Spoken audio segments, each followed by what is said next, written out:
Salut à tous, je reviens après une très longue absence pour vous faire une vidéo. Mon rythme est vraiment pas terrible en ce moment, mais bon, j'ai pas beaucoup lu. En fait, j'ai été très occupée par la publication des Fauves, d'ailleurs je vous en reparle un peu après, et puis aussi par la fin de l'écriture de Symphonia 3 que j'ai enfin terminé et que je suis en train de relire actuellement. Donc voilà, j'ai consacré beaucoup d'énergie à mes romans et du coup la lecture d'autres romans est passée un peu à côté. Donc c'est ce qui explique qu'il y a très peu de vidéos en ce moment. Néanmoins, aujourd'hui j'ai quand même 3 livres à vous présenter. Et puis, j'aurais voulu vous montrer l'exemplaire des Fauves, puisque ça y est, les livres sont imprimés et voilà, ils existent. Mais je les ai pas encore reçus. Et là, je vais partir pendant 2 semaines faire un petit séjour dans un centre de refuge pour les loups. Donc c'est pas le même que celui où j'étais allée les 2 années précédentes. Là, c'est un centre qui se trouve en France. Et donc du coup là-bas je pense qu'il n'y aura pas beaucoup internet, donc je pourrais pas, enfin je tournerai sans doute des vidéos là-bas, mais elles seront mises en ligne qu'après. Et donc pendant ce laps de temps, les livres, donc le roman Les Fauves sera arrivé par la poste chez mes parents. Du coup je vous le montrerai lors de la prochaine vidéo. D'ici là je vous mettrai quand même un lien vers la fiche du livre et puis aussi vers la petite page du site de l'éditeur qui explique qu'il va y avoir une séance de dédicace le 18 juin, donc c'est un dimanche, le jour des élections législatives. Donc voilà, ce sera à Paris au Cultura de la Défense. Pour ceux qui habitent dans la région, je serai là-bas de 13 h à 20 h à peu près pour dédicacer le livre si vous voulez passer. Bref, je vous mettrai tout ça en lien et là je vais parler de mes lectures. Donc, depuis la dernière fois, c'est-à-dire il y a 3 siècles, j'ai terminé Le charme discret de l'intestin de Julia Enders, qui a donc été une très bonne lecture. Il me semble que je vous en avais déjà un peu parlé avant. Voilà, c'était une lecture vraiment très intéressante. C'est assez drôle à lire. Alors c'est vrai qu'il y a des passages qui peuvent paraître un peu peut-être un peu moins intéressants ou un peu plus obscurs si on n'a pas trop de connaissances dans ce thème-là, mais ça reste quand même très accessible pour le grand public. Et puis c'est rédigé de façon marrante, quoi. Donc du coup c'est agréable à lire, même si c'est vrai que c'est un sujet, c'est de la médecine, quoi, donc c'est un sujet assez sérieux, on va dire. Mais c'est agréable à lire et puis ça donne plein de conseils en fait pour la vie quotidienne euh, qui nous aident à avoir une meilleure alimentation et à avoir moins de problèmes en fait au niveau du ventre. Moi c'est des problèmes que j'ai assez souvent, donc c'est pour ça que j'avais acheté ce livre à la base, c'est pour voir s'il y avait des choses à améliorer. Enfin c'était sûr qu'il y avait des choses à améliorer, mais voilà. Donc là c'est vrai que cette lecture m'a pas mal aidée, ouais, finalement, j'ai appris pas mal de choses. Et donc je vais pas trop m'étendre dessus parce qu'il est déjà très connu et je pense que vous en avez déjà entendu parler de toute façon. Mais voilà, j'avais hésité à l'acheter en me disant, bon, le grand phénomène de librairie, en général je me méfie un peu de ce genre de choses. Et puis finalement, voilà, je regrette pas de l'avoir acheté, c'était vraiment intéressant et à la hauteur de sa bonne réputation. Après ça, j'ai passé très longtemps. J'ai passé à peu près un mois en fait sur L'inimitable Cléopâtre de Irène Frey. Donc voilà, c'est un livre qui fait une taille à peu près normale, il fait environ 500 pages, sachant qu'il est quand même écrit assez petit. Mais j'y ai passé un temps mais incroyable quoi. Pourtant j'ai beaucoup aimé, d'ailleurs vous voyez que j'ai mis pas mal de petits trucs de citations. Ça a vraiment été une très bonne lecture et je pense qu'il figurera dans mon top livresque de cette année. Mais voilà, c'est un livre qui est long à lire. Moi j'ai trouvé ça vraiment long à lire parce que ça demande de la concentration, en fait c'est très dense. Il y a beaucoup d'informations, beaucoup de détails et il faut vraiment se concentrer quoi. Donc moi en fait j'arrivais à lire une trentaine de pages et après je devais m'arrêter parce que voilà, ça m'avait fatiguée en fait, même si c'était bien. Donc du coup voilà, j'ai mis vraiment très longtemps à le lire.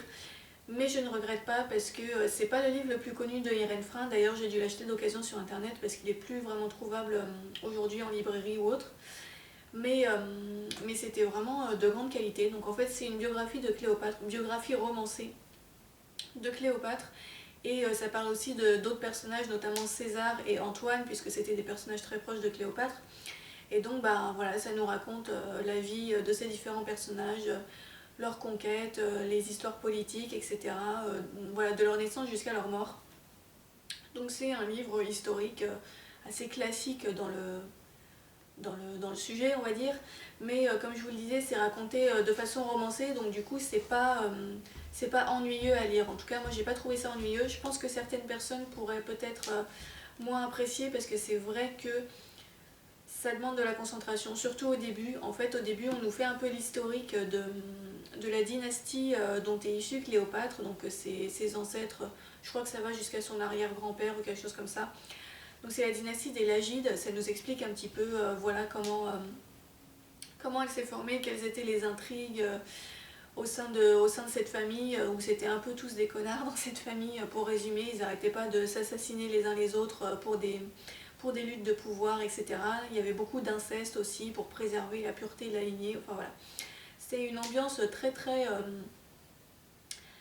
mauvaise, on va dire, et donc on a toute une explication sur le pourquoi du comment jusqu'à la naissance de Cléopâtre. Donc voilà, il y a beaucoup de noms, il y a beaucoup d'informations, de généalogie, etc. Donc c'est un peu costaud d'entrée de jeu. Mais si on s'accroche et qu'on arrive à aller jusqu'au cœur de l'histoire, où on a vraiment la vie de Cléopâtre, c'est vraiment hyper intéressant. Ça nous explique à la fois les aspects historiques, sachant que l'auteur a fait un travail de recherche absolument énorme. Elle nous restitue vraiment tous les détails, tout ce qu'on sait de la vie à cette époque, de la vie de Cléopâtre, etc. Elle est vraiment allée chercher très en profondeur. Mais donc voilà, il y a l'aspect historique et il y a aussi l'aspect humain qui est très présent, puisque l'auteur a beaucoup d'empathie finalement pour ces personnages à travers les recherches et toutes les infos qu'elle a pu rassembler sur eux. Elle arrive à créer vraiment, enfin à se mettre à leur place, à imaginer quelles émotions ils avaient pu avoir dans telle et telle circonstance. Et donc on a des personnages qui sont vraiment humains, qu'on suit vraiment comme si c'était un roman de fiction en fait. Et donc voilà, j'ai beaucoup aimé cet aspect-là, parce que ça met en valeur beaucoup d'aspects de la nature humaine en fait, ses forces mais aussi ses faiblesses, puisqu'on voit donc que les personnages de Cléopâtre, César, etc., qui sont présentés souvent comme des figures un peu toutes puissantes, bah, ils avaient aussi beaucoup de faiblesses, et puis on voit que parfois le destin est assez ironique finalement, même pour eux, qu'ils n'ont pas toujours eu des moments très glorieux, et que voilà, finalement c'était que des hommes au final, même s'ils avaient beaucoup de pouvoir. C'est un peu, en fait ça m'a beaucoup fait penser à la série Game of Thrones. Alors moi j'ai jamais lu les romans, mais j'ai vu les 3 premières saisons je crois, ou 4 premières, je sais plus. Et voilà, ça m'a beaucoup fait penser à Game of Thrones, dans le sens où il y a beaucoup d'intrigues politiques, de luttes de pouvoir, où il y a pas mal de personnages secondaires qui sont plus ou moins intéressés, plus ou moins prêts à tout pour arriver à leur fin, et c'est vraiment le même type d'ambiance en fait. Donc je pense que ceux qui aiment bien Game of Thrones pourraient aimer ce roman, parce que c'est un peu le même type d'histoire, mais sauf que ça se passe dans l'Antiquité, en Égypte, enfin pas que en Égypte, mais autour du bassin méditerranéen. Donc voilà, c'était vraiment un très bon roman historique, long à lire, mais vraiment riche d'informations, riche de réflexions aussi, et moi voilà, j'ai vraiment beaucoup aimé. Et donc même si ça m'a pris longtemps, je ne regrette pas du tout d'avoir fait cette lecture que je vous conseille. Et donc maintenant, comme je le disais, je vais partir pour 2 semaines dans un refuge pour les loups. Là-bas, je pense que je vais surtout me concentrer pour finir de relire Symphonia 3, afin de pouvoir le publier, donc sous forme d'e-book celui-ci, au cours du mois de juillet, si tout se passe bien. Mais malgré tout, je vais quand même prendre aussi un autre livre avec moi. Il s'agit d'un livre que j'ai emprunté à mes parents et qui traînait dans mon appartement depuis un bon moment. C'est Tortilla Flat de John Steinbeck. Comme vous le savez, si vous suivez ma chaîne depuis un moment, j'aime beaucoup John Steinbeck. C'est un auteur vraiment que j'ai envie de découvrir. J'ai envie de découvrir un peu, peut-être pas toute sa bibliographie, mais au moins toutes ses œuvres principales, on va dire.